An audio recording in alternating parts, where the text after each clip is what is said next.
ఉదయకాలం దేవుని వాక్యంలోనికి వెళ్దాం. పోయిన వారం బయటకు వచ్చిన తర్వాత పాస్టర్ గారండి మమ్మల్ని ఆకలితో పంపించేస్తున్నారు అన్నారు. ఏం ఆకలి? లోపల మరి వెజిటేబుల్ పలావ్ పెట్టారు అంటే ఈ ఆకలి కాదు, ఆత్మ సంబంధమైన. పోయిన వారం మనకి ఆత్మ సంబంధమైన ఆహారం దొరకలేదు, చాలా బాధతో మనం వెళ్ళాం. అయినా పర్వాలేదు, దేవుడు మన ఆకలిని తీర్చేవాడు. Praise the lord. నేను ప్రభు సన్నిధిలో ప్రార్థిస్తూ ఉన్నప్పుడు ప్రభువు మన భవిష్యత్తును ఎరిగినటువంటి వాడు. మనకి రేపేం జరగబోతుందో మనకు తెలియదు. ఎవరు మాట్లాడట్లేదు తెలుసా? ఇంకెందుకు మరి నేను బైబిల్ పక్కన పెట్టి మీ వెనకాలే వస్తాం మరి, ఎందుకంటే మీకు అన్నీ తెలుసు కదా. రేపు కాదు, ఒక గంటకి మనకి ఏం జరుగుతుందో తెలియదు. ఒక గంటకి మనకి ఏం జరుగుతుందో తెలియదు. మనం ఏమవుతామో మనకు తెలియదు. మనకి ఏం జరగబోతుందో మనకు తెలియదు. కానీ మనము ఆరాధిస్తున్న దేవునికి మన భవిష్యత్తు అంతా తెలుసు, మన సంగతి అంతా తెలుసు.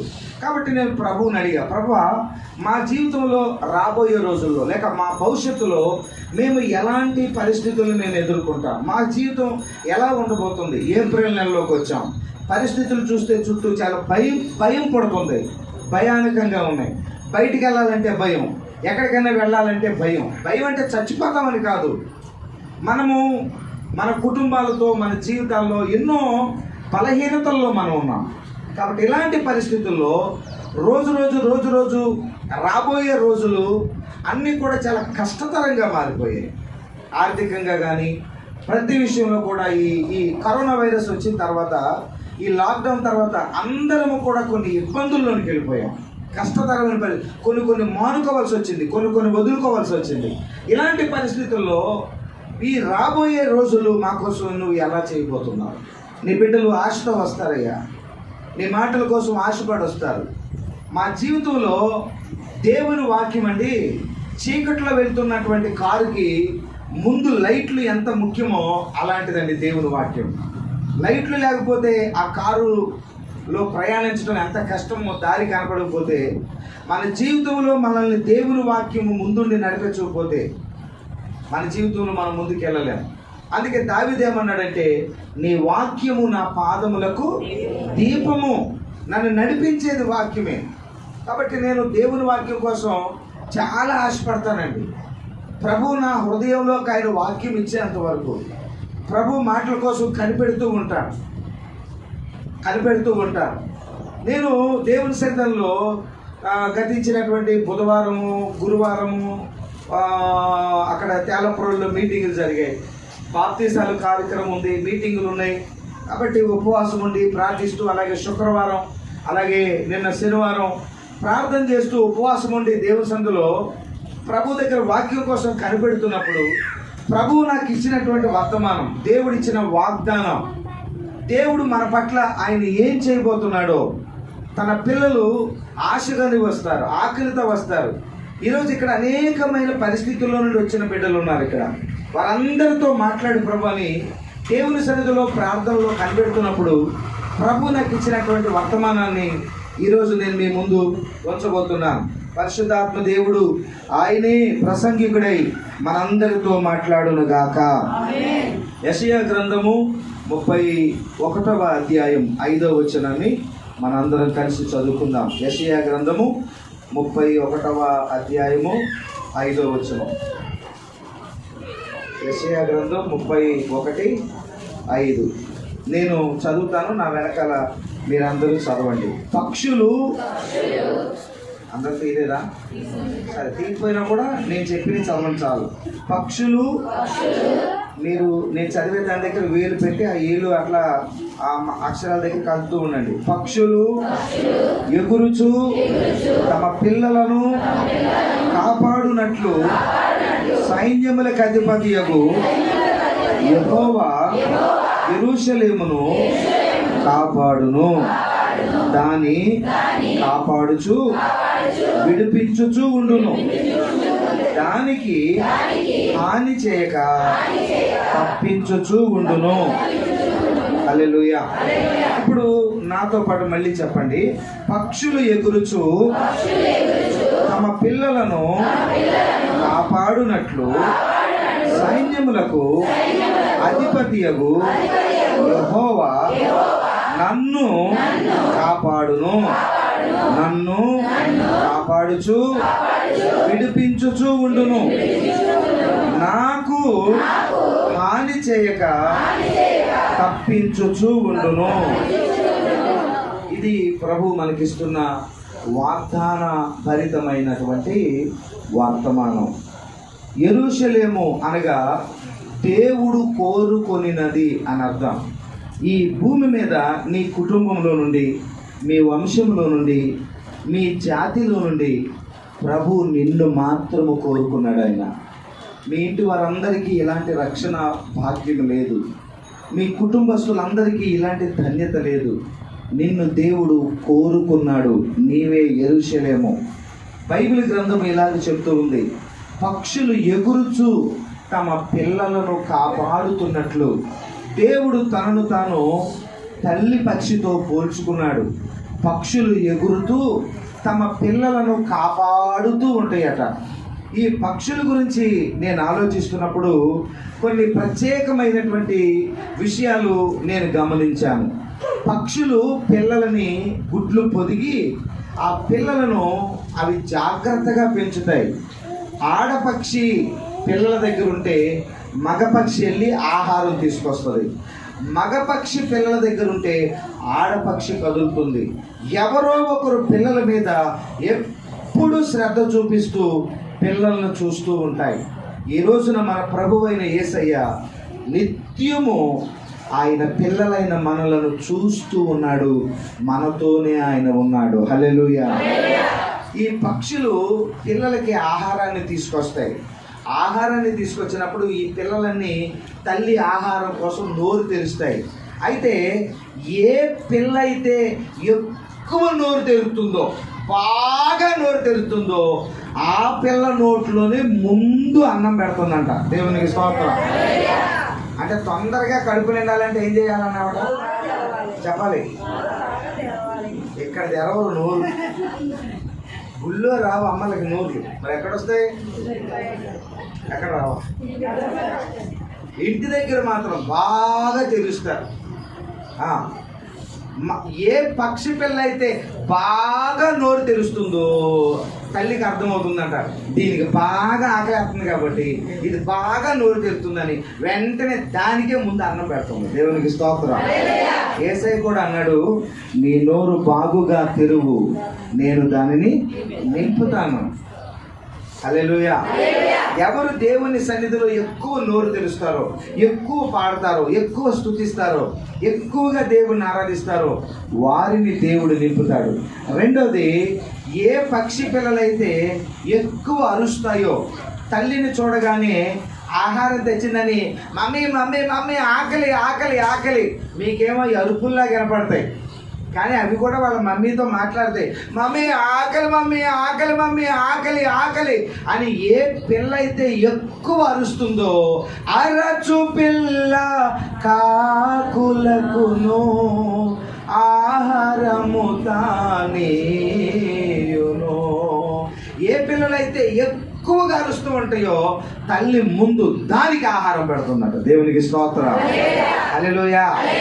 తల్లికి చూడండి ఎంత శ్రద్ధ, ఎంత జ్ఞానం ఉంటుందంటే, ఇది ఎక్కువ అరుస్తుందంటే దీనికి ఎక్కువ ఆకలేస్తుంది, బాగా నోరు తెరుస్తుందంటే దీనికి ఎక్కువ ఆకలేస్తుందని బాగా నోరు తెరిసిన దానికి ముందు ఆహారం, బాగా అరిసిన దానికి ముందు ఆహారం. దేవునికి స్తోత్రం.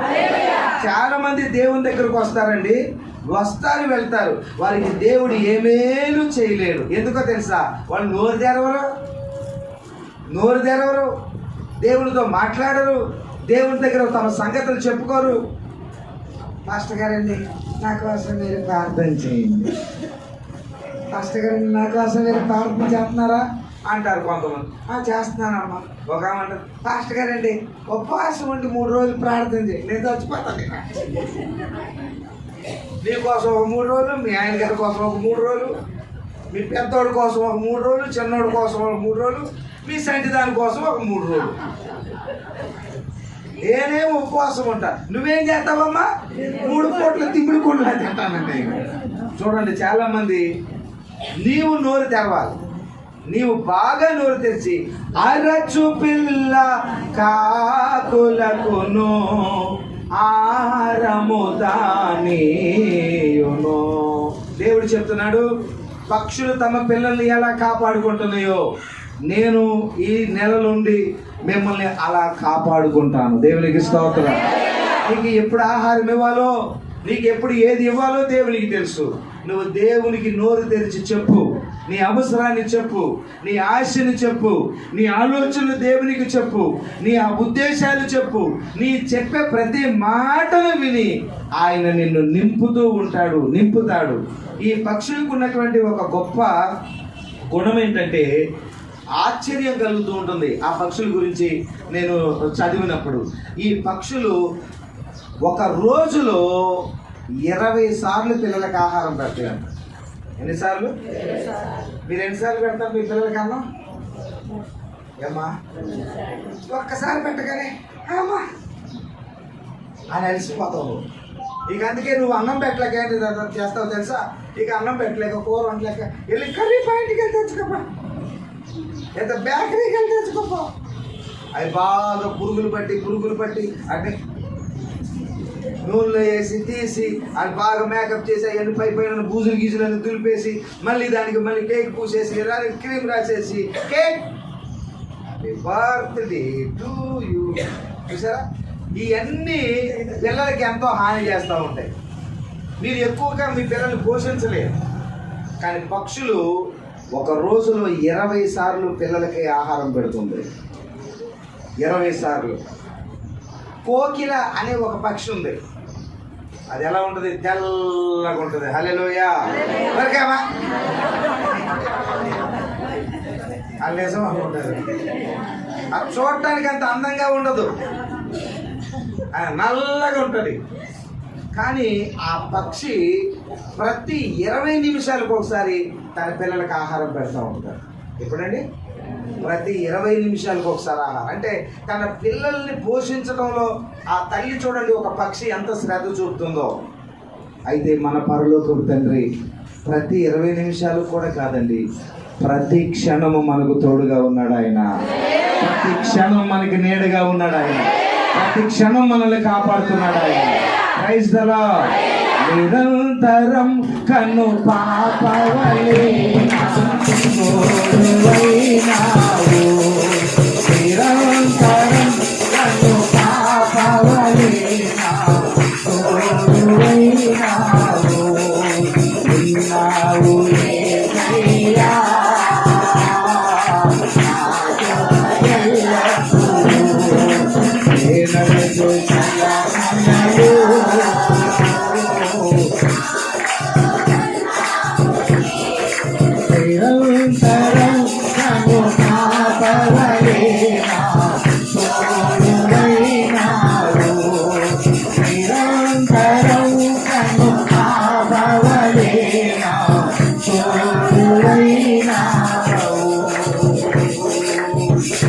పావురాలు తమ పిల్లల్ని చాలా ఆశ్చర్యంగా పిల్లల్ని పోషిస్తాయి.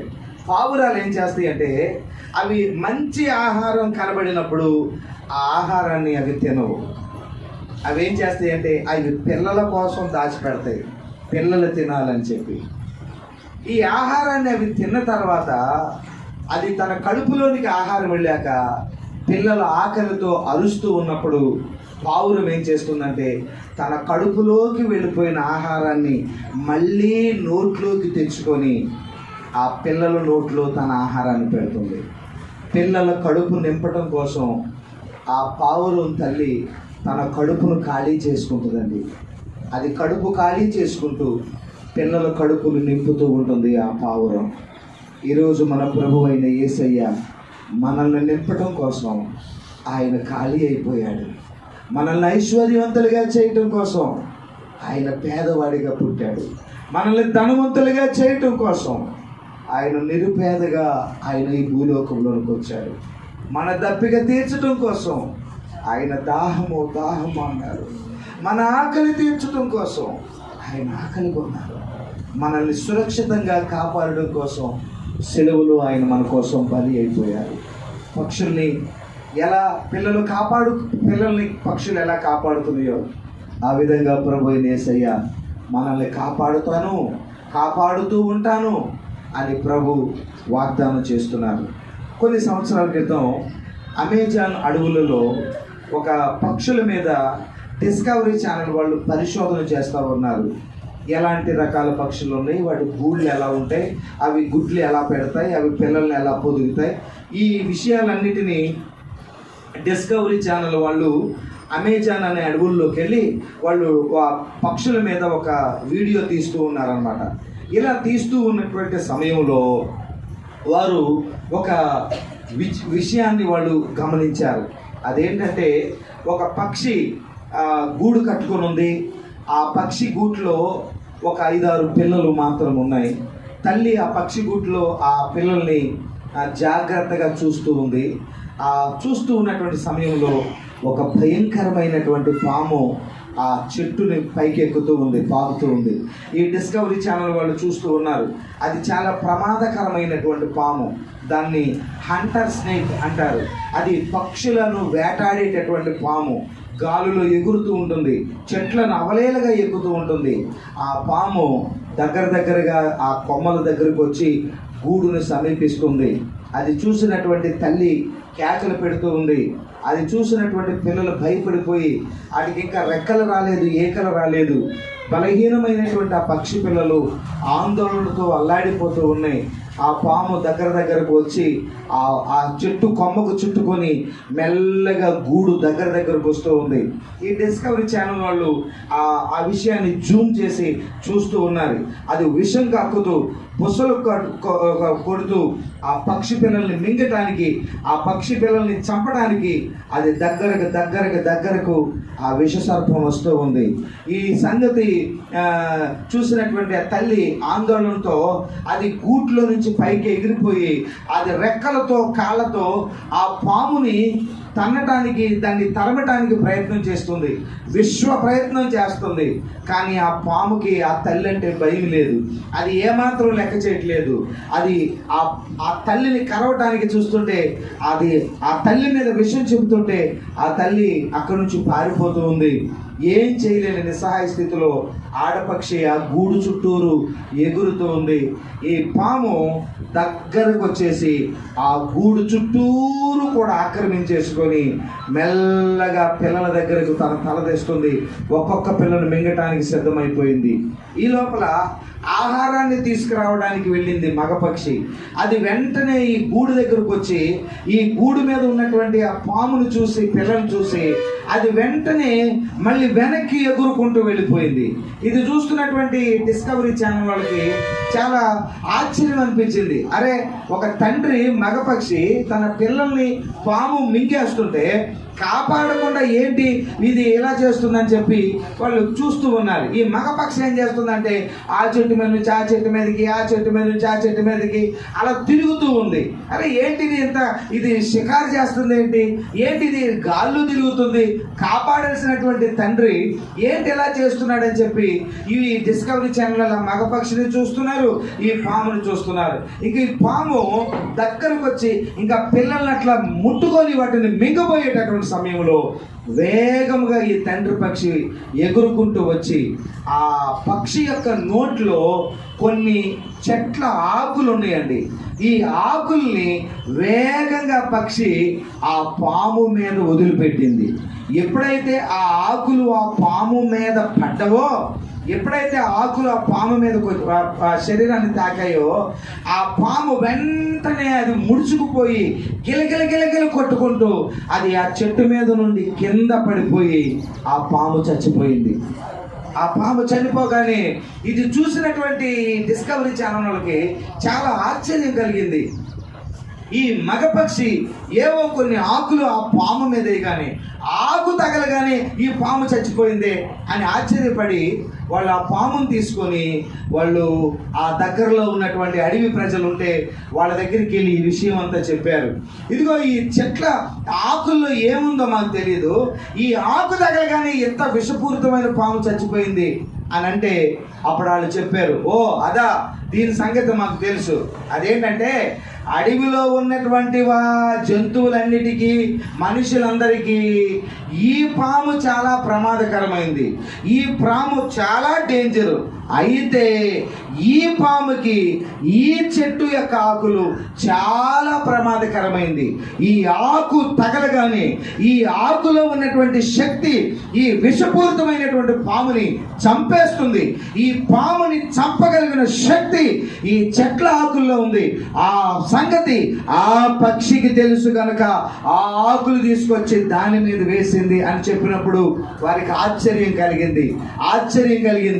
ఆ పక్షికి తెలుసు తన పిల్లల్ని ఎలా కాపాడుకోవాలో. సహోదరుడా, సహోదరి, ఈరోజు నిన్ను వెంటాడుతూ నిన్ను వేధించి బాధించి నిన్ను నాశనం చేయడానికి వస్తున్న దుష్టుడైన అపవాదికి విరుగుడు నజరేయుడైన యేసయ్య రక్తమై ఉన్నది.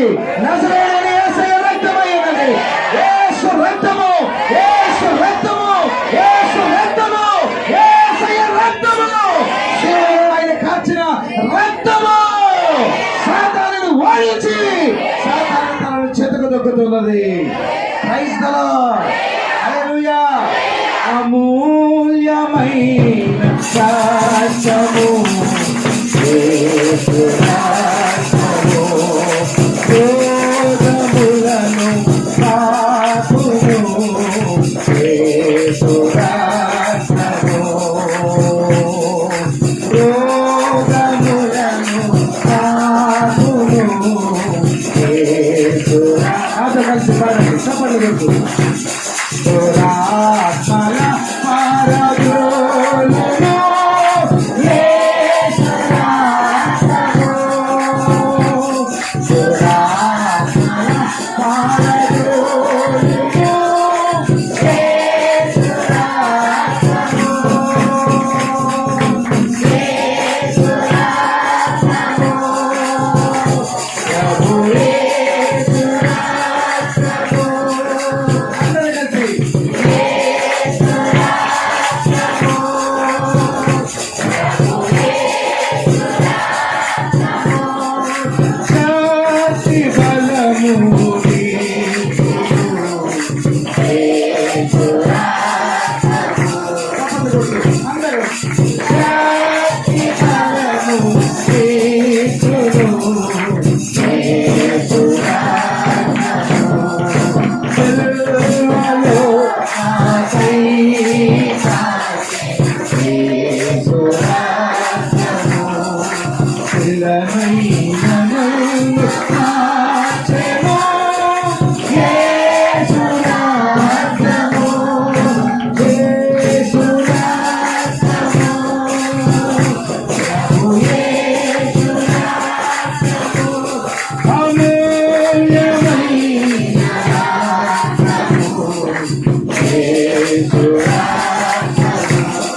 అమూల్యమైన యేసు రక్తము. యేసు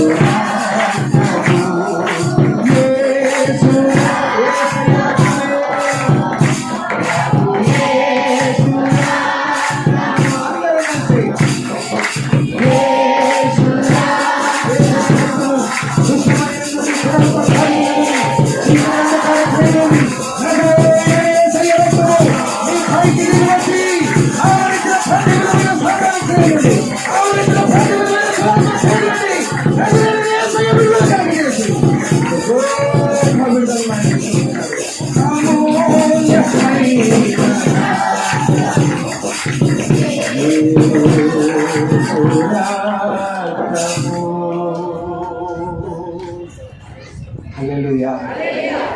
పక్షులు తమ పిల్లల్ని ఎలా కాపాడుకుంటాయో ప్రభు అయిన యేసయ్య ఆయన బిడ్డలైనటువంటి మనలను కాపాడుకునేటటువంటి దేవుడు ఆయన. 1992 సంవత్సరంలో అమెరికా నుండి ఒక దైవజనుడు మన ఇండియాకు వచ్చారు వాక్యం చెప్పడానికి. హైదరాబాదు కూడా వచ్చారు ఆయన. ఆయన వాక్యాన్ని చెబుతూ ఒక మాట చెప్పారు. ఏం చెప్పారంటే, అమెరికాలో ఆయన ఒక సైనికుడిగా ఉద్యోగం చేసేటప్పుడు యవ్వన కాలంలో ఉన్నప్పుడు అమెరికాలో సివిల్ వార్ యుద్ధం జరుగుతుంది. ఆ యుద్ధంలో టెర్రరిస్టులు చాలా చోట్ల ఉన్నారు. ఆ టెర్రరిస్టులు వాళ్ళని అణచటానికి సైన్యాన్ని పంపించింది ప్రభుత్వం. ఈ సైన్యంలో ఈయన కూడా ఉన్నాడు. చాలా భక్తి కలిగినటువంటి సైనికుడు ఈయనకి ఒక అలవాటు ఏంటంటే ఖాళీ సమయాల్లో బైబిల్ చదువుకుంటాడు, ప్రార్థన చేస్తూ ఉంటాడు. అంతేకాదు ఈయన ఎక్కడికి వెళ్ళినా, డ్యూటీకి వెళ్ళినా ఒక చిన్న బైబిల్ గ్రంథాన్ని ఈయన ఎప్పుడు జేబులో తీసుకుని వెళ్తాడు. పాకెట్ బైబిల్ అంటారు, చిన్న సైజులో ఉన్న బైబిల్ ఎప్పుడు జేబులో ఉంటుంది. ఏముంటుంది అందరు చెప్పండి, ఏముంటుంది? ఎక్కడ ఉంటుంది? ఇప్పుడు నేను మిమ్మల్ని అడుగుతాను, చెప్పండి, మీ జేబులో ఎప్పుడు ఏముంటుంది?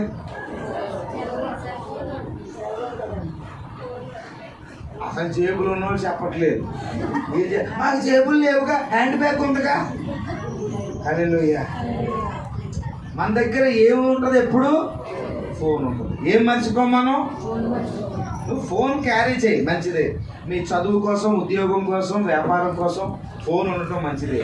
కానీ దానికంటే విలువైంది ఏంటి? మరి బైబిల్ కూడా నీతో పాటు ఉండని. దేవుని స్తోత్రం. ఆయన ఎప్పుడు ఆ బైబిల్ గ్రంథాన్ని ఇక్కడ పాకెట్లో పెట్టుకునేవాడట. బైబిల్ గ్రంథాన్ని పెట్టుకొని యుద్ధంలోకి వెళ్ళాడు. చాలాసార్లు వెళ్ళాడు. అలా ఆ రోజున అటేపు నుండి ఆ టెర్రరిస్టులు వాళ్ళు అటాక్ చేశారు, ఫైరింగ్ చేశారు. ఆ అటాక్లో చాలా మంది ఈ సైనికులు చనిపోయారు, చాలా మంది అమెరికా సైనికులు చనిపోయారు. ఈయనకు కూడా బుల్లెట్ గుండెల్లో దిగబడింది. ఆశ్చర్యమైన విషయం ఏంటంటే ఇక్కడ బైబిల్ ఉంది కనుక. హల్లెలూయా, హల్లెలూయా.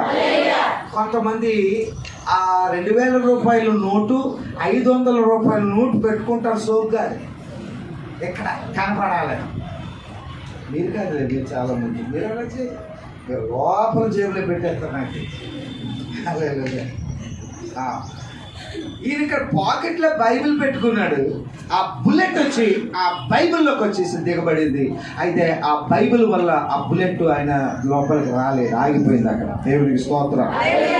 అయితే దేవునికి వందనాలు చెల్లించి ఆయన ఆ బైబిల్ అలా తెరిచి చూస్తే ఆ బుల్లెట్ ఒక దగ్గరకు వచ్చాక ఆగిపోయిందంటండి. ఒక వాక్యం దగ్గరకు వచ్చాక ఆగిపోయిందంట. మీరు అందరూ అలా చూస్తున్నారు. ఆ వాక్యం ఏంటో అనే కదా ఇప్పుడు మీరు. సరే నేను చెప్తా. అవును, చెప్పటం వల్ల ఇప్పుడు నాకేంటి లాభం? నువ్వేమన్నా పోలే, వెంటనే అలా బైబిల్ పెట్టి తిరిగే రకానువా? నువ్వు వెంటనే వెళ్ళిపోతావు. అయ్యగారండి, మేము కూడా అలాగే ఈ రోజు నుండి బైబిల్ పట్టుకొని మేము ఎక్కడికి వెళ్ళినా వెళ్తామంటే నేను చెప్తాను. ఆ వెనకాల నువ్వు చెప్తే అంటే చెప్పబడ్డాను. హల్లెలూయా. కాబట్టి మీరు విన్నా చెప్తాను, వినకపోయినా చూడండి. ఆ బైబిల్ బుల్లెట్ ఆ బైబిల్లో ఒక వాక్యం దగ్గరకు వచ్చేసరికి ఆగిపోయింది. ఆ వాక్యం ఏముందో చూడండి. కీర్తన గ్రంథం 145వ కీర్తన. కీర్తన గ్రంథం 145వ కీర్తన. కీర్తన గ్రంథం 145వ కీర్తన 20వ వచనం. హల్లెలూయా. ఇప్పుడు మీరందరూ నాతో చెప్పండి, యెహోవా తనను ప్రేమించు వారందరినీ కాపాడును. హల్లెలూయా, హల్లెలూయా. యెహోవా, చెప్పాలి, యెహోవా తనను ప్రేమించు వారందరినీ కాపాడును. Praise the lord. నువ్వు దేవుణ్ణి ప్రేమిస్తే అప్పుడు దేవుడు నిన్ను కాపాడతాడు. ఈరోజు ఆయన ఏం చెప్పాడంటే, I carried Bible, Jesus carried me అని చెప్పాడు. అంటే అర్థం ఏంటంటే, నేను బైబిల్ని మోసాను కనుక దేవుడు నన్ను మోసాడు. హల్లెలూయా, హల్లెలూయా, హల్లెలూయా. ఈరోజు నువ్వు దేవుణ్ణి ప్రేమిస్తే దేవుడు నిన్ను కాపాడుతాడు. ఇక నీ జాగ్రత్తలు నీ రోడ్డుకి ఎడమ వైపునే వెళ్ళవలేను, ఆగి చూచి వెళ్ళవలేను. నువ్వు ఆగి చూసి వెళ్తున్నా ఎదురుగా వచ్చేవాడు ఆగి చూడలేదు అనుకో, నువ్వేమైపోతావు? చెప్పరేంటండి. ఎంతో జాగ్రత్తలు తీసుకున్నా, ఎన్ని జాగ్రత్తలు తీసుకున్నా, అతి జాగ్రత్తలు తీసుకున్నా మన ప్రాణాలకి మాత్రం గ్యారంటీ లేదు. నువ్వు యేసు ప్రభు వారిని ప్రేమిస్తూ ఉండు. నువ్వు యేసయ్యని ప్రేమించు, యేసయ్యని గౌరవించు, ఆయనను మోయ్. ఈ రోజు నుండి నువ్వు ఎక్కడికి వెళ్ళినా చెప్పండి, చెప్పండి, చెప్పండి, చెప్పండి. ఎక్కడికి వెళ్తారు? ఎక్కడికి వెళ్తారండి? అయ్యారండి కొత్త సినిమా రిలీజ్ అయింది అనుకోండి, మరి సినిమా హాల్కి వెళ్తాం కదండి అయ్యారండి. అలాంటి పనులు చేసి బరువు తీయకండి. హల్లెలూయా. మీరు ఏ స్థలంలోకి వెళ్ళినా ఏముండాలి? మీ చేతిలో దేవుని వాక్యం ఉండాలి. మీ చేతిలో దేవుని వాక్యమే మిమ్మల్ని కాపాడుతుంది. దేవుని వాక్యం మిమ్మల్ని నిలబెడుతుంది. దుబాయ్లో బుర్జ్ ఖలీఫా అనే ఒక పెద్ద హోటల్ ఉంది. ఈ బుర్జ్ ఖలీఫా ప్రపంచంలో ఎత్తైన కట్టడం ఏదైనా ఉంది అంటే అది బుర్జ్ ఖలీఫా దుబాయ్లో ఉంది. దుబాయ్ రాజు దాన్ని కట్టించాడు. 160 అంతస్తులు, 160 అంతస్తులు. అంతేకాదు 2700 అడుగులు ఎత్తు. దానికంటే ఎత్తైన కట్టడం ఈ ప్రపంచంలో లేదు, అమెరికాలో కానీ ఎక్కడ లేదు. ఎత్తైన కట్టడం దుబాయ్లో ఉంది బుర్జ్ ఖలీఫా, 160 అంతస్తులు. దానికి పనిచేసే లిఫ్టులు, ఎలివేటర్లు అంటారు. లిఫ్టు గంటకి 70 కిలోమీటర్ల స్పీడ్తో వెళ్తుంది. లిఫ్ట్ అంత వేగంతో వెళ్తే కానీ పైకి చేరుకోలేమన్నమాట. ఇక అందులోనే 110 అంతస్తులో స్విమ్మింగ్ పూలు, తర్వాత 120 అంతస్తులో మరి ఎత్తు చాలా ఏమంటారు దాన్ని, పోర్టికో లాంటి మొత్తం అంతా దుబాయ్ దేశం అంతా కనబడేలాగా పోర్టికో చాలా అద్భుతంగా కట్టారనమాట. ఈ భవనము అంత ఎత్తులో నిలబడటానికి అసలైన కారణం ఏంటంటే ఇంజనీర్లు ఏం చెప్పారంటే 1,10,000 టన్నుల బరువైనటువంటి ఐరన్, ఇనుము ఆ భవనము యొక్క పాదాల దగ్గర వేశారట. అంటే పిల్లర్స్లో, బేస్మెంట్లో 1,10,000 టన్నుల బరువైన ఐరన్ ఆ భవనాన్ని నిలబెడుతూ ఉంది. ఆ భవనం అంత బలంగా ఎత్తుగా నిలబడటానికి కారణం ఒకటే, 1,10,000 టన్నుల బరువైన ఇనుము దాన్ని అలా నిలబెడుతుంది. ఈరోజు మీకు ఒక విషయం చెప్పనా, నీవు దేవుని సన్నిధిలో పడిపోకుండా, పాడైపోకుండా నిలబడాలంటే నిన్ను నిలబెట్టడానికి బలమైన దేవుడు నీకు తోడుగా ఉండాలి. హల్లెలూయా. బలమైన దేవుడు నీకు తోడై ఉంటే నువ్వు ఎన్నడూ పడిపోవు, ఎన్నడూ పడిపోవు. అందుకే దేవుని వాక్యంలో కీర్తనల గ్రంథం 56వ కీర్తనలో ఒక వాక్యాన్ని దేవుని సన్నిధిలో మనం చదువుకుందాం. కీర్తన గ్రంథంలో 56వ కీర్తనలో 56వ కీర్తన 12వ వచనంలో చూడండి ఒక మాట రాయడం. దేవా నీవు మరణములో నుండి నా ప్రాణమును తప్పించి ఉన్నావు. నేను జీవపు వెలుగులో దేవుని సన్నిధిని సంచరించున్నట్లు ఏ పడకుండా, జారి పడకుండా నీవు నా పాదములను తప్పించి ఉన్నావు. హల్లెలూయా, హల్లెలూయా. దేవా నీవు నా ప్రాణమును మరణము నుండి తప్పించావు, జారి పడకుండా నీవు నా పాదములను బలపరుస్తూ ఉన్నావు. ఈరోజు నిన్ను దేవుడు నిలబెట్టి నీవు జారి పడిపోకుండా, కూలిపోకుండా, యేసు ప్రభుని నమ్ముకున్నటువంటి నీవు, నీ కుటుంబం ఒక కట్టడం లాగుంది. మనుషుల ఎదుట, అన్యజనుల ఎదుట, లోకస్తుల ఎదుట, నీ బంధువుల ఎదుట నీవు కూలిపోకుండా ఉండాలంటే నీ పాదములకు ఇనుము వలె ఆ బిల్డింగ్కి ఇనుము ఎలా బలాన్ని ఇచ్చిందో యేసయ్య నీకు తోడయ్యుండి నీవు పడిపోకుండా ఆయన నిలబెడుతూ ఉంటాడు. హల్లెలూయా, హల్లెలూయా, హల్లెలూయా. చాలాసార్లు మీరు ఎదుటి వారిని పోల్చుకుని వాళ్ళలాగా నేను లేను, వాళ్ళలాగా నా పిల్లలు లేరు, వాళ్ళలాగా నా కుటుంబం లేదు అని కృంగిపోతూ ఉంటారు. కానీ దేవుని వాక్యం చూడండి, ఆ దేవుని వాక్యాన్ని మనం చదువుతున్నప్పుడు మనకి ఎంతో ధైర్యము, ఎంతో ఆదరణ కలుగుతూ ఉంటుంది. దావీదు దేవుని సన్నిధిలో చెప్తున్నాడు, దేవా నీవు మరణములో నుండి నా ప్రాణమును తప్పించావు, నేను జీవపు వెలుగులో దేవుని సన్నిధిలో సంచరించున్నట్లు. దేవునికి స్తోత్రం కలుగును గాక.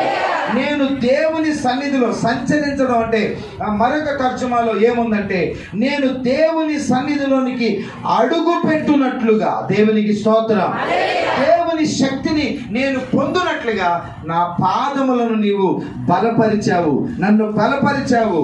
విచారపడొద్దు. భవనం చాలా ఎత్తు కట్టాలంటే దేవుడు ఈరోజు ఇక్కడ కూర్చున్నటువంటి మనకి అడుగున ఆయన ఇంకా ఐరన్ వేస్తున్నాడు, పునాది వేస్తున్నాడు, బలమైన పునాది వేస్తున్నాడు. అందరూ డెవలప్ అయిపోతున్నారే, అందరూ అభివృద్ధి చెందుతున్నారే, ఇంకా మా పిల్లలకు పెళ్ళిళ్ళు అవ్వాలా, ఇంకా ఉద్యోగాలు రాలా, అయ్యో అందరూ అప్పులు తీర్చేశారే, ఇంకా మా అప్పులు తీరలా, అందరూ ఇల్లు కట్టేశారే, ఇంకా ఇల్లు కట్టలా, అందరూ డెవలప్ అయిపోయారే, వాళ్ళు డెవలప్ అయిపోతున్నారని నువ్వు విచారపడొద్దు. దేవుడు నిన్ను ఇంకా పాదాల దగ్గరే బేస్మెంట్ లోనే ఉంచాడు. ఇంకా నీ కట్టడం పూర్తవలా, ఇంకా నువ్వు ప్రారంభంలో ఉన్నావు. కానీ విచారపడొద్దు. బలమైన కట్టడముగా రాబోయే రోజుల్లో అందరిని మించినంతగా దేవుడు నిన్ను హెచ్చరించబోతున్నాడు, అందరిని మించినంతగా హెచ్చరించబోతున్నాడు. ఇది నా ప్రభు చెబుతున్నటువంటి మాట, నా యేసయ్య చెబుతున్నటువంటి మాట. ప్రేమించాలని చెబుతున్నాడు. నువ్వు అందరికంటే హెచ్చరించబడబోతున్నావు, ఎత్తబడబోతున్నది, అభివృద్ధి చెందబోతున్నావు. యేసయ్య నిన్ను పైకి తీసుకొస్తాడు, యేసయ్య నిన్ను పైకి తీసుకొస్తాడు. Praise the lord. ఒక్క రాత్రి చాలు నా దేవునికి, దేవునికి స్తోత్రం. ఒక్క గంట చాలు నా దేవుడికి. ఈరోజు నిన్ను దేవుడు ఒక ఎత్తైనటువంటి కట్టడం వలె నిన్ను అభివృద్ధి పరచడానికి ప్రభు నిన్ను ఆయన బలపరుస్తూ ఉన్నాడు, నిన్ను ఆయన ధైర్యపరుస్తూ ఉన్నాడు. ఆయన నిన్ను జారి పడకుండా నిన్ను బలమైన కట్టడంగా చేయడం కొరకే ప్రభు నిన్ను కాపాడుతూ ఉన్నాడు. Praise the lord. అమెరికాలో ఒక 11 సంవత్సరాల అబ్బాయి, కెవిన్ అబ్బాయి పేరు, వాడు వాళ్ళ మమ్మీతో చెప్పాడు, మమ్మీ రేపు మా స్కూల్లో మేము బేస్బాల్ ఆట ఆడుతున్నాం, కాబట్టి నువ్వు మా ఆట చూడటానికి రావాలి, ఫైనల్స్. మమ్మీ అందరూ వాళ్ళ పేరెంట్స్ వస్తారు, వాడికి తండ్రి లేడు, తల్లి ఒక్కతే. మమ్మీ బేస్బాల్ ఆట ఆడుతున్నాం మమ్మీ, నువ్వు తప్పకుండా రావాలన్నారు. వాళ్ళ అమ్మగారు నర్సుగా ఉద్యోగం చేస్తున్నామే, ఆవిడ ఒక హాస్పిటల్లో నర్సు. సరే, ఆమె డ్యూటీకి సెలవు పెట్టుకొని కొడుకు ఆడుతున్నాడు కనుక అందరితో పాటు గ్యాలరీలో వచ్చి ఆమె కూడా కూర్చుంది. ఆట మొదలైంది. ఈ బేస్బాల్ అనేది మన భారతదేశంలో మనకు తెలీదు, క్రికెట్ ఆటలాగే ఉంటుంది. ఆ బేస్బాల్ బ్యాటు రౌండ్గా ఇనుముతో ఉన్నటువంటి బ్యాటు, చాలా బరువుగా ఉంటుంది. ఆ బాల్ కూడా చాలా గట్టిగా తోలుతో చేయబడినటువంటి చాలా గట్టి బరువైనటువంటి బంతి. దాన్ని బలంగా కొడతారు.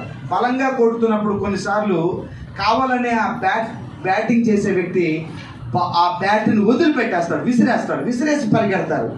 ఇలా ఆ ఆట మంచి టెన్షన్గా జరుగుతున్నటువంటి టైంలో ఈ ఎదురుగా బ్యాట్ చేసే వ్యక్తి ఎదురుగా ఉన్నాడు ఈ అబ్బాయి.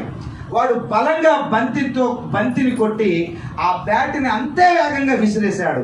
ఆ విసిరేసినటువంటి ఆ బరువైనటువంటి ఇనుప బ్యాటు ఆ 11 సంవత్సరాల పక్కగా చిన్నగా ఉన్న ఆ పిల్లోడికి గుండెల మీద తగిలింది.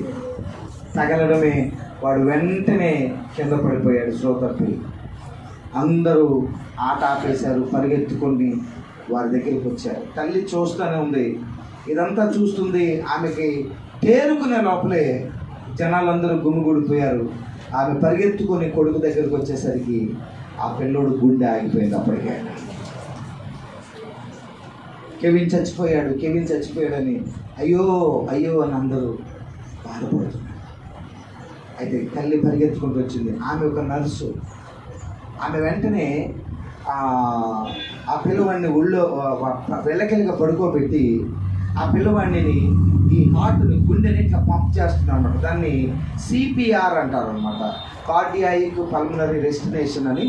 ఆ సిపిఆర్ అట్లా ఆ పిల్లవాడి గుండెని అట్లా గట్టిగా పంప్ చేస్తుంది. అలా ఒక 4-5 సార్లు అట్లా గట్టిగా ఆ గుండెని పంప్ చేసి ఈ పిడికిళ్ళతో దబ ఆ పిల్లవాడి గుండె మీద గట్టిగా ఆ చెస్ట్ మీద కొట్టేసరికి దాన్ని సిపిఆర్ అంటారు. వెంటనే ఆ పిల్లవాడు మళ్ళీ ఒకేసారి అంటూ ఊపిరి తీసుకున్నాడు. వాడి ఊపిరి మళ్ళా వాడి లోపలికి వచ్చింది. వాడి గుండె మరలా కొట్టుకోవడం ప్రారంభించాడు. హల్లెలూయా. వాడు బ్రతికాడు. తల్లి గ్యాలరీలో నుండి చూస్తూ పరిగెత్తుకొని వచ్చి, ఆమెకి తెలుసు అలా గుండె ఆగిపోయినప్పుడు, కార్డియాక్ అరెస్ట్ అయినప్పుడు అలా చేస్తే ప్రాణాలు తిరిగి వస్తాయి అని ఆమెకు తెలుసు. కాబట్టి ఆమె వెంటనే తన కొడుకుని బ్రతికించుకోగలిగింది. నేను ఈ విషయాన్ని మీకు ఎందుకు చెప్పానంటే, ఈరోజు మనం కూడా ఆట ఆడుతున్నాం. ఎవరు ఆ మధ్య అంటున్నారు జీవితం అంటేనే ఒక ఆట అంట. మనం కూడా ఆట ఆడుతూ ఉన్నాం. మన ప్రత్యర్థి, మన అవతల టీంలో ఉన్నటువంటి వ్యక్తి మనల్ని ఓడించాలని మనతో ఆట ఆడుతున్నారు. మనల్ని ఓడించాలని దుష్టుడు, దురాత్మలు మనతో ఆట ఆడుతున్నాయి. మనం ఆడుతున్నాం, పోరాడుతున్నాం. ఈ పోరాటంలో, ఈ ఆటలో మనము ఎన్నో దెబ్బలు తింటున్నాం, ఎన్నో గాయాలు పొందుతున్నాం, ఎన్నోసార్లు సొమ్మసిల్లిపోతున్నాం, ఎన్నోసార్లు మనం కృంగిపోతూ ఉన్నాం. అయితే గ్యాలరీలో చూస్తూ ఉంది తల్లి. గ్యాలరీలో కూర్చున్న తల్లి అటువైపు 11 మంది, ఇటువైపు 11 మంది ఆడుతున్నారు. కానీ తల్లి దృష్టి అంతా తన కుమారుడు కెవిన్ మీదే ఉన్నట్లుగా, ఈ భారతదేశంలో 135 కోట్ల మంది ప్రజలు తిరుగుతూ ఉన్నారు. ఎందరో కోటీశ్వరులు, లక్షాధికారులు, నాయకులు, అధికారులు ఉన్నారు. కానీ నా దేవుని కన్నులు, పరలోకపు తండ్రి కన్నులు నీ మీదే ఉన్నాయి, నీ మీదనే ఉన్నాయి. దేవుడు నిన్నే చూస్తూ ఉన్నారు. నీవు దెబ్బ తగిలినప్పుడు, గాయమైపోయినప్పుడు, కింద పడిపోయినప్పుడు, ఇక నా పని అయిపోయినప్పుడు, అయిపోయింది అనుకున్నప్పుడు, ఇక అందరూ నీ పని అయిపోయిందని నీ చెయ్యి విడిచిపెట్టినప్పుడు, అందరూ చచ్చిపోయాడు అనుకుంటున్నప్పుడు, తల్లి గ్యాలరీలో నుండి పరిగెత్తి వచ్చినట్లుగా నా ప్రభు అయిన యేసయ్య పరలోకం నుండి నీ యొద్దకు దిగి వస్తూ ఉన్నాడు. హల్లెలూయా, హల్లెలూయా. నిన్ను ఎలా బ్రతికించాలో ఆయనకి తెలుసు, నిన్ను ఎలా బ్రతికించాలో ఆయనకి తెలుసు, నిన్ను ఎలా లేపాలో ఆయనకి తెలుసు, నిన్ను ఎలా నిలబెట్టాలో ఆయనకి తెలుసు, నిన్ను ఎలా నిలబెట్టాలో ఆయనకి తెలుసు, నిన్ను ఎలా నడిపించాలో ఆయనకి తెలుసు. యేసుకు తెలుసు. ఆయన నిన్ను మరలా లేపుతాడు, నిన్ను మరలా నిలబెడతాడు, నిన్ను మరలా బ్రతికిస్తాడు, నిన్ను మరలా ఆశ్చర్యకరంగా నిల్చోబెడతాడు. Praise the lord. హల్లెలూయా.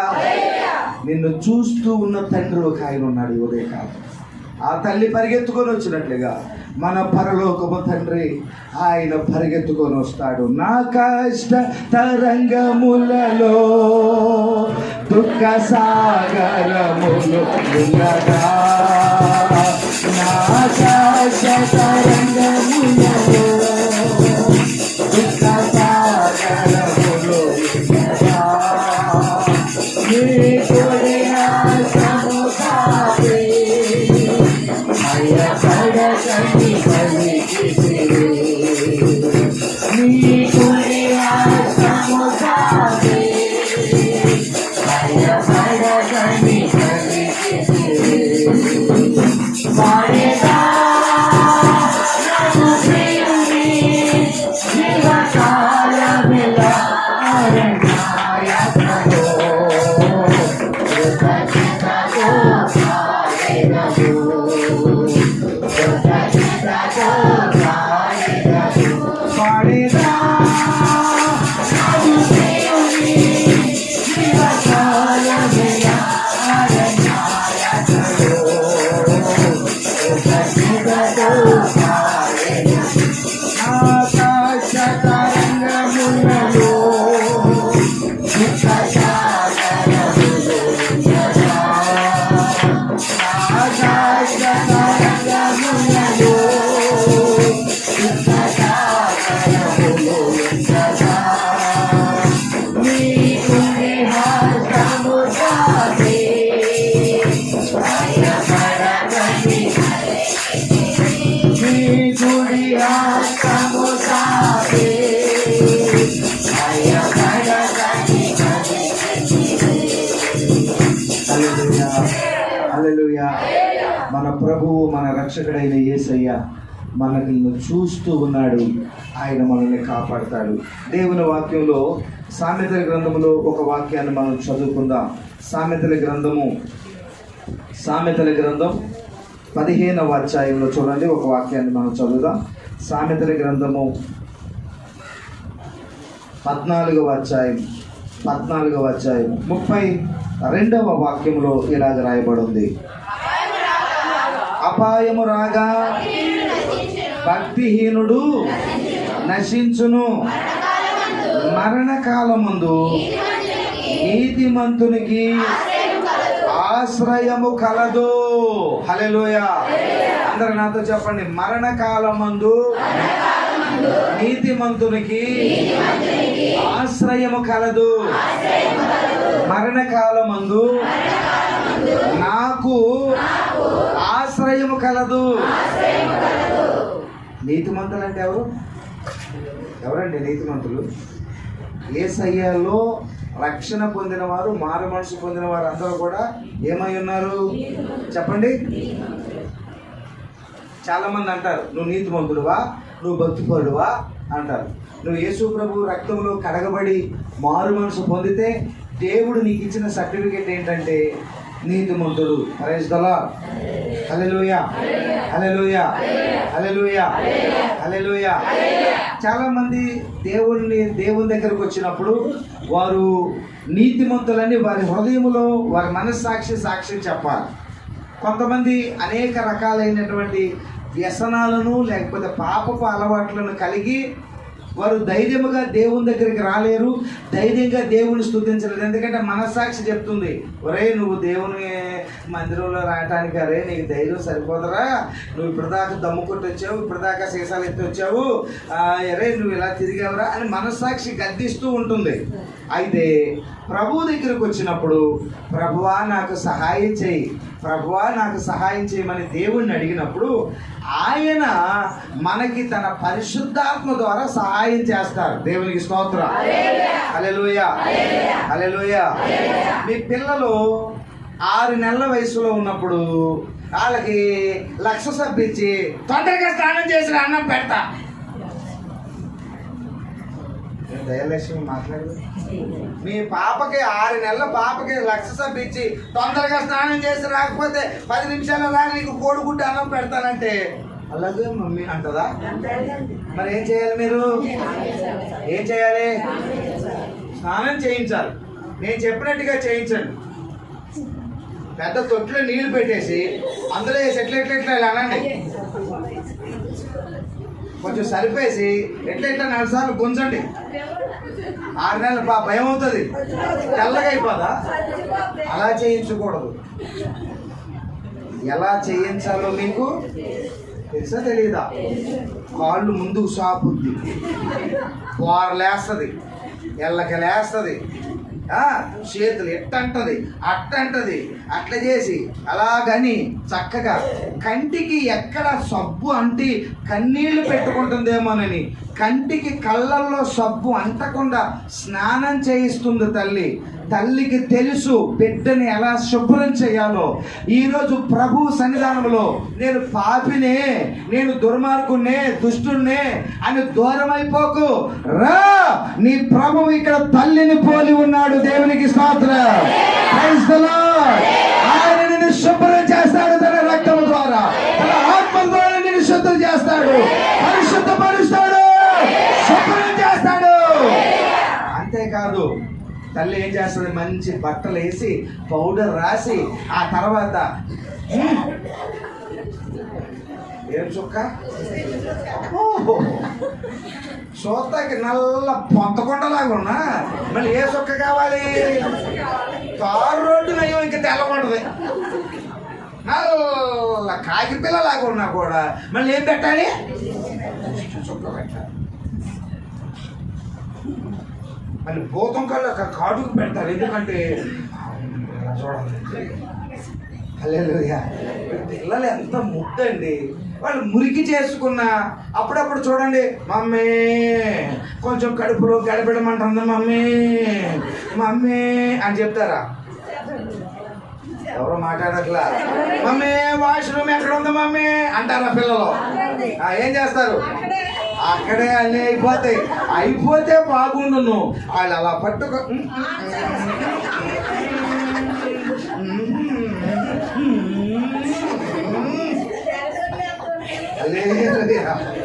అంత చేస్తారు. అప్పుడు తల్లి ఏం చేస్తుంది? ఏం చేస్తుంది? హలో కలెక్టర్ గారండి, మున్సిపాలిటీ వాళ్ళు పంపించండి, మున్సిపాలిటీ బండి పంపించండి అని ఫోన్ చేస్తుందా? చేయదు. తల్లి ఆ మురికంతటిని, ఆ వాసనంతటిని, ఆ బట్టలన్నిటిని తీసేసి శుభ్రం చేయించి తల్లి ఆనందంతో బిడ్డను మళ్ళా కడిగి భుజాన్ని వేసుకుంటుంది. హల్లెలూయా, హల్లెలూయా, హల్లెలూయా, హల్లెలూయా. యేసయ్య పాదాల దగ్గరకు వచ్చి నీ రక్త ప్రభావమున నా రోత హృదయమును పవిత్ర పరచుము తండ్రి, ప్రతి పాపమును నన్ను శుద్ధి చేయి ప్రభువా, నన్ను బలపరచు నాయన. ప్రభువా నన్ను నీ రక్తములు కడుగుమని నువ్వు యేసయ్యను అడుగుతూ ఉన్నప్పుడు ఆయన రక్తము వలన నువ్వు శుద్ధి అయిపోతున్నావు. హల్లెలూయా, హల్లెలూయా, హల్లెలూయా. ఆ తర్వాత తల్లి ఏం చేస్తుందంటే బిడ్డ ఎదుగుతూ ఉన్నప్పుడు ముందు స్నానం చేయించింది. ఇప్పుడు ఏం చేస్తుంది? నా వైపు చూడాలి, అందరూ చూడాలి, అది బైబిల్లో నేను చెప్తున్నాను కదా. ఆ తల్లి ఏం చేస్తుందంటే తల్లి బిడ్డకు స్నానం ఎలా చెయ్యాలో నేర్పుతుంది. దేవునికి స్తోత్రం, హల్లెలూయా. వాళ్ళు మా వాడిని అరే అర్జెంట్గా స్నానం చేసి రాలా, ప్రాంతానికి వెళ్ళాలి, అది అర్జెంట్గా స్నానం చేసి వచ్చేసాడు. ఏం చేశాడు తెలుసా? వాడు ఇలాగా వెనక కాదండి, ఆ మొగ్గుతో ఇలాగ ముందుకి చేసేసాడు. 2 మొగ్గుల కోసం అయిపోయింది స్నానం. చాలా మంది అలాగే చేస్తారు పిల్లలకి. అప్పుడు తల్లి స్నానం చేయడం నేర్పిస్తుంది. చూసారా? కొంతమంది పిల్లలకి ఒళ్ళంతా రుద్దుకుంటారు కానీ మొహం రుద్దుకోరు, భయం అలాగే. ఆ చిన్నతనంలో చాలా కాలం మొహం రుద్దుకున్నాం కదా, ఎందుకంటే సబ్బు కళ్ళల్లోకి వెళ్ళిపోయి చీకట్లో భయం వేసేసేది. అందుకని ఓ పై నీళ్ళే కొంతమందికి తల్లి నేర్పిస్తుంది. కొంతమందికి ఒళ్ళంతా రుద్దుకోవడం వచ్చు, ఈపు రుద్దుకోవడం రాదు. ఒక అమ్మ తెగ రుద్దుద్ది మొహం, 10 సార్లు పెడితే సబ్బు, వెనకాల రుద్దుకోవటం రాదు. తల్లి ఎలా రుద్దుకోవాలి, ఎలా శుభ్రం చేసుకోవాలి బిడ్డకి నేర్పిస్తుంది. అలా మనందరికీ మన తల్లి నేర్పించింది. హల్లెలూయా. మోడీ గారు ఏమన్నా నేర్పించారా? నేర్పించరు. మన తల్లి మనకి ఎలా నేర్పించిందో మన ప్రభువు మనలను ఆయన పరిశుద్ధ మార్గములో నడిపిస్తూ నేర్పిస్తున్నాడు. దేవునికి స్తోత్రం. పరిశుద్ధుడైన యేసు రక్తములో మనం శుద్ధి అవుతున్నాం కాబట్టి మనము నీతిమంతులుగా మార్చబడ్డాం. దేవునికి స్తోత్రం. కలువారి గిరి పైనను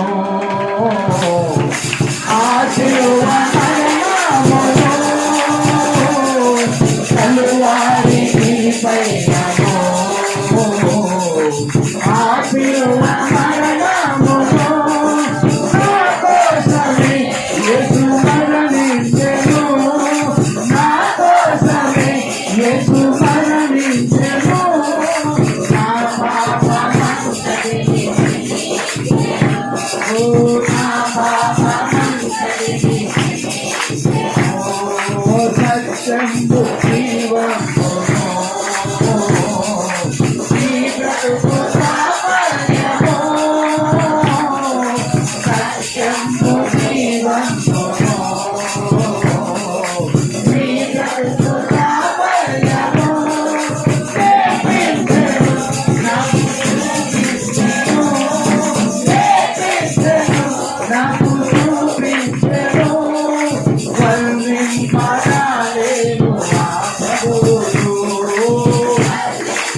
ప్రతి వారం యేసయ్య తన రక్తములో మనల్ని కడుగుతూ ఆయన మనకి నేర్పిస్తూ మనల్ని నీతిమంతులుగా మారుస్తున్నాడు. ఇప్పుడు చదువుదాం ఈ వాక్యాన్ని. అపాయము రాగా భక్తిహీనుడు నశించును. ఇప్పుడు చెప్పండి, మరణకాలం ముందు నీతిమంతునికి ఆశ్రయము కలదు. ఎవరికి ఆశ్రయం ఉంది? ఈరోజు మన ప్రభు ఆయన పక్షులు తన బిడ్డల్ని ఎలా కాపాడుకుంటున్నాయో అలా దేవుడు మనల్ని కాపాడుతాడు. మిస్సిసిపి అనే ఒక సిటీ ఉంది. ఈ మిస్సిసిపి అనే ఈ సిటీలో ఒక రోజున ఒక పెద్ద ఎగ్జిబిషన్ ఏర్పాటు చేశారు. ఎగ్జిబిషన్లో చాలా రకాలైన ఆట వస్తువులు ఉంటాయి, ఆడుకునేటటువంటివి ఉంటాయి. ఎగ్జిబిషన్లు అప్పుడప్పుడు పెద్ద పెద్ద ఊర్లలో సిటీల్లో జరుగుతూ ఉంటాయి. అందరూ పిల్లలు చాలా ఎక్కువ ఇష్టపడతారు ఎగ్జిబిషన్లో వెళ్ళడానికి. పిల్లలు ఇష్టపడతారా, పెద్దవాళ్ళు ఇష్టపడతారా? పిల్లల వంకతో పెద్దవాళ్ళు కూడా ఇష్టపడతారు. అదే పెద్ద చక్రం తిరుగుతూ ఉంటుంది. ఎక్కేదాకా ఒక ఆత్రం, దిగేదాకా ఇంకొక ఆత్రం. ఎక్కేదాకా ఎక్కకండి ఏండి ఏండి మమ్మల్ని ఎక్కించండి అంటారు. అది తిరుగుతున్నప్పుడు బాబాయ్ ఆపేయండి ఆపేయండి అంటారు. ఇంకా చాలా ఉంటాయి అందులో. ఇలాంటి ఎగ్జిబిషన్లో పిల్లలందరూ చాలా ఆసక్తిగా పాల్గొంటారు, వెళ్తారు. అయితే ఒక 14 సంవత్సరాలు ఒక అబ్బాయి, వాడు ఏమనుకున్నాడంటే లోపల నుండి ముందు నుండి వెళ్తే టికెట్ కట్టాలి, డబ్బులు చెల్లించాలి. వాడు దొంగగా అంటే అక్రమంగా వాడు దొంగదారిలో వెళ్ళిపోయి ఆ ఎగ్జిబిషన్ అంతా చూడాలనుకున్నాడు. అందరు వెళ్ళే దారిలో ఎందుకు వెళ్ళాలి? మాకు తెలిసి ఎలా వెళ్ళాలో. అడ్డదారులు బోల్డ్ అని తెలుసు, దొంగదారులు బోల్డ్ అని తెలుసు, అక్రమంగా వెళ్ళడం మాకు తెలుసు. ఏం పర్లేదు వెళ్ళొచ్చు అని అందరేమో ముందు నుండి వెళ్తుంటే వాడు వెనక నుండి దొంగచాటుగా లోపలికి చొరబడ్డాడు. అది చాలా నేరం, చాలా ప్రమాదం కూడా. ఎందుకంటే దాని చుట్టూరు బోర్డు ఏం పెట్టారంటే దొంగచాటుగా లోపలికి రావటం నేరము, ప్రమాదము, డేంజర్, అపాయము, ప్రమాదము అని అన్ని ఎర్ర బోర్డులు పెట్టారు. ఎవ్వరు లోపలికి జ్వరబడొద్దు, లోపలికి రావద్దు, ఇక్కడ ప్రమాదం ఉంది, అక్కడ జనరేటర్లు ఉన్నాయి, కరెంట్ ఉంది, వైర్లు ఉన్నాయి. అలాగే ఈ రోలర్ స్కేటింగ్ అని ఈ పెద్ద వేగంగా ఒక ట్రైన్ లాంటిది తిరుగుతూ ఉంటుంది, చాలా వేగంగా వెళ్తూ ఉంటుంది అనమాట. రోలర్ కోస్టర్ అంటారు దాన్ని. ఈ రోలర్ కోస్టర్ అనేది చాలా వేగంగా అది పట్టాల మీద తిరుగుతూ ఉంటుంది, మెలికలుగా తిరుగుతూ ఉంటుంది అనమాట. అందులో కూర్చున్న వాళ్ళకి బాగా థ్రిల్లింగ్గా ఉంటుందని చెప్పి అది చాలా ఎక్కువ చోట్ల పెడతా ఉంటారు. ఈ రోలర్ కోస్టర్కి పట్టాలు ట్రాక్ వేశారనమాట. అది ఆ మెలికలు తిరుగుతూ సడన్గా వచ్చేస్తుంది. కాబట్టి ఎవ్వరు ఈ ప్రాంతంలోకి రావద్దు అని ఆ రోలర్ కోస్టర్ పట్టాల దగ్గర, ట్రాక్ దగ్గర రాశారు. వీడవేమీ గమనించలేదు. అడ్డదారిలో వెనకదారి గుండా దూకాడు, వెళ్ళిపోతూ ఉన్నాడు. ఈ లోపల వేగముగా ఈ రోలర్ కోస్టరు, ఆ ట్రైన్ వేగంగా వచ్చి వాడిని గుద్దేసింది. వెంటనే వాడు ఎగిరి అమాంతంగా అంత దూరంలో పడిపోయాడు.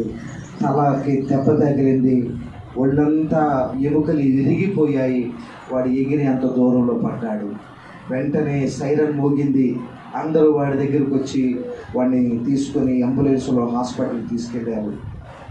అతని తండ్రికి కబురు చేశారు. ఆ తండ్రి గుండెలు బాదుకుంటూ పరిగెత్తుకుంటూ ఆ కుమారుడి దగ్గరికి వచ్చాడు హాస్పిటల్లో. ఒళ్ళంతా గాయాలే, ఒళ్ళంతా రక్తమే, గుర్తుపట్టడానికి వీలు లేకుండా అయిపోయాడు. తల పగిలిపోయి రక్తం కారుతుంది. డాక్టర్లు చెప్పారు లాభం లేదండి, ఎంత ప్రయత్నం చేసినా ప్రాణం నిలబడదు, కొద్దిసేపట్లో మీ అబ్బాయి చచ్చిపోతాడు అని చెప్పారు.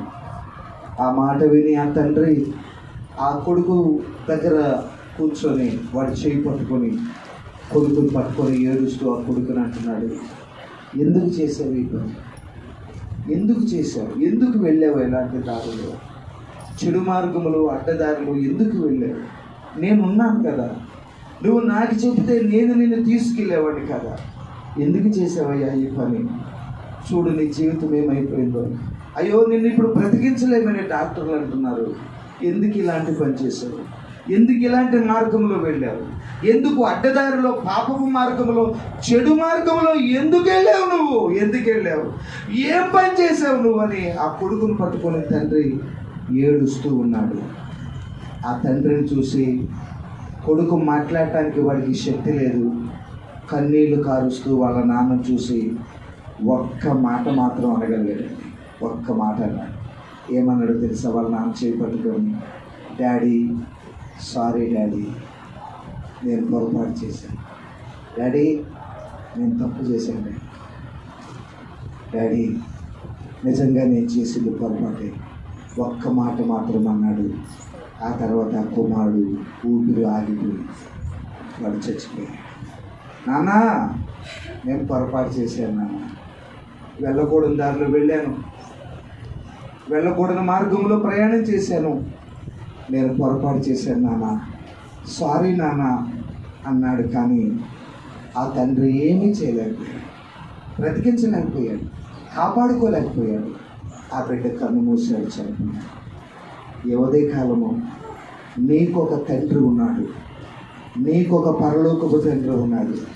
నువ్వు ఆయన దగ్గరకు వచ్చి, డాడీ, ప్రభువా, నేను పాపం చేశాను, వెళ్ళకూడని మార్గంలో వెళ్ళాను, నడవకూడని మార్గంలో నడిచాను, పాపము చేశాను, అపరాధం చేశాను, నన్ను క్షమించు డాడీ, నన్ను క్షమించు యేసయ్యా, నన్ను మన్నించమని ఒక్క మాట ఈ ఉదయకాలం నువ్వు ప్రభువుని అడిగితే, వేడుకుంటే, ఆ తండ్రి ఏమి చేయలేకపోయాడు. కానీ ఈ తండ్రి అలాంటి వాడు కాదు.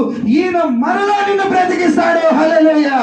మరలా నిన్ను బ్రతికిస్తాడు, మరలా నిన్ను లేపుతాడు, మరలా నిన్ను క్షమిస్తాడు, మరలా నిన్ను శుద్ధి చేస్తాడు. ఈ తండ్రి మరలా నిన్ను బ్రతికిస్తాడు. Praise the lord. అవును, ఈ తండ్రికి కాపాడుకోవడం తెలుసు. డాడీ, పరలోకములో ఉన్న దేవునికి నీకు విరోధంగా నేను పాపం చేశాను, ఇక మీదట కుమారుని అనిపించుకోవటానికి నాకు యోగ్యత లేదు, నీ కూలి వాళ్ళలో ఒక కూలివాడిగా చేర్చుకోమని ఆ కుమారుడు తండ్రితో అనటానికి బయలుదేరి వచ్చాడు.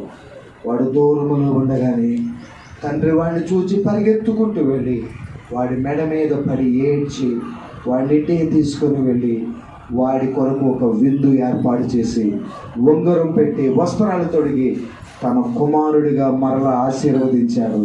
తండ్రి మరలా పోగొట్టుకున్నది ఇస్తాడు, తండ్రి పోగొట్టుకున్నది మరలా ఇస్తాడు. డాడీ, నన్ను క్షమించు డాడీ అని ఒక్క మాట వాడు పలికాడు. కానీ తండ్రి ఏమీ చేయలేకపోయాడు. కానీ ఈ ఉదయకాలం నీ పరలోకపు తండ్రి నిన్ను మరలా ఆరోగ్యముతో, మరలా ఆశీర్వాదంతో, మరలా ఆయుష్ పెంచి, ఆరోగ్యాన్ని ఇచ్చి, మరలా జీవాన్ని ఇచ్చి నిన్ను ఆయన నిలబెడతాడు. ఎందుకో తెలుసా? పక్షులు తమ పిల్లల్ని ఎలా కాపాడుకుంటున్నాయో దేవుడు నిన్ను అలా కాపాడుకుంటాడు. ఈ సంవత్సరం అంతా ప్రార్థన చేసుకుందాం. దయచేసి తలలు వంచండి. ఒక్క నిమిషం కన్నులు మూసుకొని మోకరించి, ప్రభువా, ఈరోజు నువ్వు నన్ను కనికరించు నాయన, నన్ను కాపాడు నాయన, నన్ను నేను నీ చేతులకు అప్పగించుకుంటున్నాను నాయన, నన్ను కనికరించు నాయన, నాకు సహాయం చెయ్యి యేసయ్యా. చెయ్యి విడువడు ఎన్నడు, విడనాడడు ఎప్పుడు. రండి, యేసయ్య పాదాల దగ్గరికి రండి. యేసయ్యా, యేసయ్యా, ఈరోజు నా జీవితంలో ఎన్నో పోరాటములు నాయన, తట్టుకోలేకపోతున్నాను. ఎన్నో దెబ్బలు, ఎన్నో గాయాలు, ఎన్నో బలహీనతలు. ఆ గ్యాలరీలో నుండి తల్లి చూస్తూ ఉంది. కుమారుడికి దెబ్బ తగలగానే వాడి గుండె ఆగిపోగానే తల్లి ఎలా పరిగెత్తుకొని వచ్చిందో, సహోదరుడా, సహోదరి, ఈ ఉదయకాలము నా ప్రభు అయిన యేసయ్య నీ గాయములను, నీ బలహీనతలను, నీ శోధనలు చూడగానే ప్రభు అయిన యేసు పరుగు పరుగున వచ్చి నిన్ను ఆయన స్వస్థపరుస్తారు, నిన్ను ఆయన లేవనెత్తుతారు, నిలబెడతారు. సాతాను సిగ్గుపడినట్లుగా నీ జీవితంలో గొప్ప కార్యాన్ని ఆయన చేస్తారు. నా చేయి పట్టుకొని నన్ను నడిపించు నాయన. నాకెవ్వరు లేరు నాయన, నాకు తండ్రి లేదు నాయన, నాకు తండ్రి లేదు నాయన, నన్ను ఆదరించేవారు నాకెవ్వరు లేరు నాయన. యేసు కనికరించమని ఎంతమంది యేసయ్య పాదాలు పట్టుకొని కన్నీరు విడుస్తున్నారు. ఇదిగో పక్షి తన బిడ్డలు కాపాడటానికి వచ్చినట్లుగా నా యేసు, నా యేసు ప్రేమ నిన్ను మరచునా, నా యేసు ప్రేమ నిన్ను మరచునా, నా యేసు కరములు నిన్ను విడచునా, నా యేసు కరములు నిన్ను విడచునా. దయగలిగిన, ప్రేమ కలిగిన తండ్రి, ఈ ఉదయకాలంలో మీరు మాకు ఇచ్చిన పరలోకపు వర్తమానమును బట్టి నీకు స్తుతులు చెల్లిస్తున్నాం నాయన. నీ బిడ్డల్ని కాపాడుతూ విడిపిస్తూ రక్షిస్తూ నీ రాజ్యం కొరకై నీ బిడ్డని సిద్ధపరచమని, నీ సన్నిధికి వచ్చిన ప్రతి ఒక్క బిడ్డను ఆశీర్వదించమని యేసు నామమున స్తుతించి ప్రార్థించి వేడుకొనుచున్నాము తండ్రి. మన ప్రభు అయిన యేసుక్రీస్తు వారి యొక్క కృపయు, తండ్రి అయిన దేవుని ప్రేమ, పరిశుద్ధాత్మ దేవుని అన్యోన్య సహవాసం, ఆయన ప్రేమాశీర్వాదాలు అయిన పిల్లలైన మనందరికీ భూలోకములో ప్రభువైన యేసయ్య పాదాల దగ్గరకు వచ్చి ఆయన కొరకు ఎదురు చూస్తున్న ఒక్కొక్కరికి ప్రభు కృప నిత్యము తోడై నడిపించును గాక.